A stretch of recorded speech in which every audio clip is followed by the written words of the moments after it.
pagtuklas sa iyong kapalaran.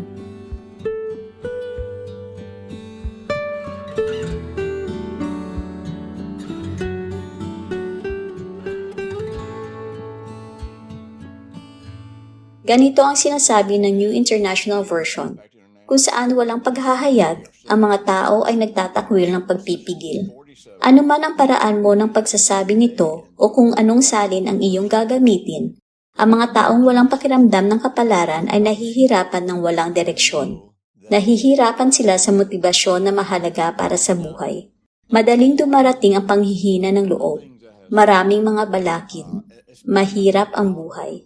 Ang kawalan ng malinaw na patutunguhan ay nagpapahina sa bawat pagsisikap na nagpapahirap sa anumang aspeto ng buhay. May mga taong may malinaw na kahulugan ng kapalaran. Alam nila kung saan sila pupunta. Mayroon silang destinasyon sa isip. Ang kanilang buhay ay isang misyon. Ang iba naman ay wala. Kung ikaw ito, huwag mawalan ng pag-asa. Nasaan ka man sa prosesong ito, maaari kang magkaroon ng malinaw na kahulugan ng kapalaran. At magbabago mo ang iyong kakayahang ipamuhay ang iyong kapalaran. Binigyan tayo ng Diyos ng panimulang lugar upang magkaroon ng kahulugan ng banal na layunin.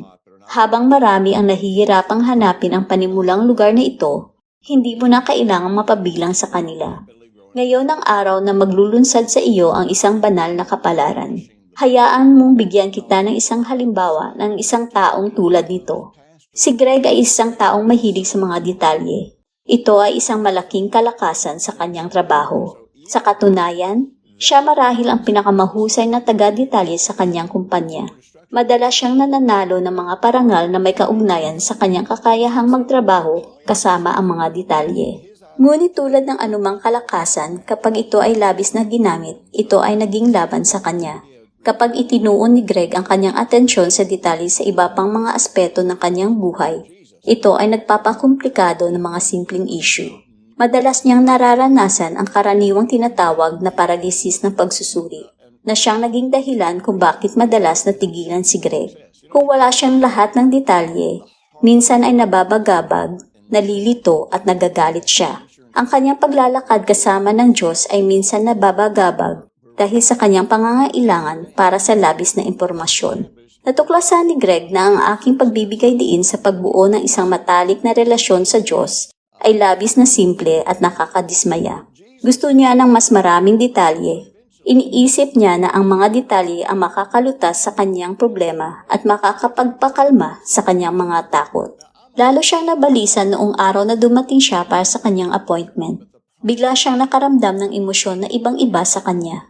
Karaniwan, siya ay kalmado at diplomatiko. Alam kong malapit na siya sa bingit ng bigla niyang sabihin, bakit hindi na lang basta-basta sabihin ng Diyos, ito ang iyong kapalaran. Gagawin nitong simple ang buhay. Bagamat napakahusay niya sa kanyang trabaho, nahihirapan si Greg sa mga damdamin ng kakulangan.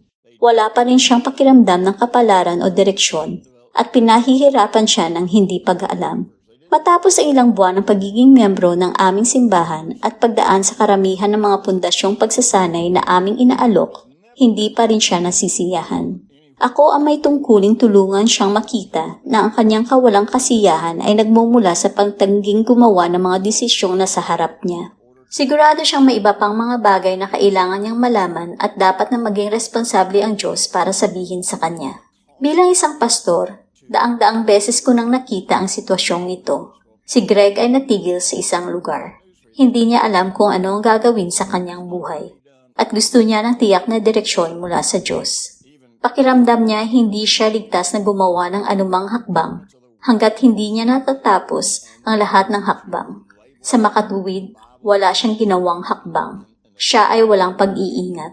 Ang kawalan ng pasulong na paggalaw ay nagdulot ng isang matinding pakiramdam ng kawalang kasiyahan. Madalas niyang nasusumpungan ang kanyang sarili na galit sa mga taong nakakaramdam ng malinaw ng kahulugan ng layunin at tadhana. Bagamat ibinigay ko sa kanya ang impormasyong kailangan niya, hindi ito ang gusto niya. Tulad ng maraming Kristiyano, nadama niyang mas marami siyang alam kaysa sa Diyos tungkol sa kung paano siya dapat pamunuan.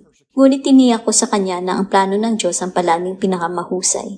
Pinayuhan ko siyang kumilos ayon sa kanyang nalalaman at pagkatapos ay ang kailangan niyang malaman ay magbabago mula sa proseso. Hindi na malaya ni Greg ang paghihirap ng kawalan ng ginagawa. Takot na takot siyang gumawa ng maling desisyon kaya't hindi siya gumawa ng desisyon. Muli sa pamamagitan ng hindi pagtitiwala sa karunungan ng Diyos, lumikha siya ng mas maraming sakit sa kanyang pag-aalinlangan kaysa sa mararanasan niya sa isang maling desisyon. Sa unang hari, Kabanata 18, taludtod 21, sinabi ni Elias sa mga tao, "Hanggang kailan kayo mag-aalangan sa pagitan ng dalawang opinyon? Minsan ay hindi natin nakikita ang panganib ng pag-aalinlangan. Ang isang maling desisyon ay maaaring itama. Ang pag-aalinlangan ay hindi nag-aalok ng pag-asa, walang ginhawa at walang mga pagkakataon para sa pagbabago." Hinamon ni Moises ang mga tao ng Israel nang sabihin niyang, "Sapagkat ang utos na ito ay inuutos ko sa inyo ngayon, ay hindi naman totoong mahiwaga para sa inyo, ni hindi rin naman malayo. Wala ito sa langit upang inyong sabihin, sino ang aakyat sa langit para sa atin at magdadala nito sa atin, upang ating marinig at gawin. Ni wala rin ito sa kabila ng dagat upang inyong sabihin, sino ang tatawid sa dagat para sa atin at magdadala nito sa atin, upang ating marinig at gawin. Ngunit ang salita ay napakalapit sa iyong bibig at sa iyong puso, upang iyong magawa." Deuteronomio, Kabanata 30, taludtod 11 hanggang 14. Nililinaw niya ito. Ang salita ng Diyos ay hindi naman ganoon kamahiwaga at kahirap. Hindi natin kailangan ng mga espesyal na paghahayag. Kailangan lang nating magdesisyon batay sa ating nalalaman tungkol sa Diyos. Sa talata 11, nagpatuloy si Moises, "Tinatawag ko ang langit at ang lupa bilang mga saksi laban sa inyo ngayon, na inilagay ko sa harap mo ang buhay at kamatayan, ang pagpapala at ang sumpa. Kaya't piliin mo ang buhay, upang ikaw at ang iyong mga inapo ay mabuhay." Habang ibinabahagi ko kay Greg ang mga talatang ito tungkol sa paggawa ng mga desisyon, iginiit niya na hindi niya alam kung ano ang dapat niyang pagdesisyonan. Sa puntong ito, dinala ko siya sa isang talata na madalas kong ibinabahagi sa mga walang kamalayan sa kapalaran. Para sa mga taong nakilala niya noong una pa, itinalaga rin niya na maging katulad ng larawan ng kanyang anak. Mga taga-Roma, Kabanata 8, taludtod 20. Ang talatang ito ang panimulang lugar upang matuklasan ang kapalaran.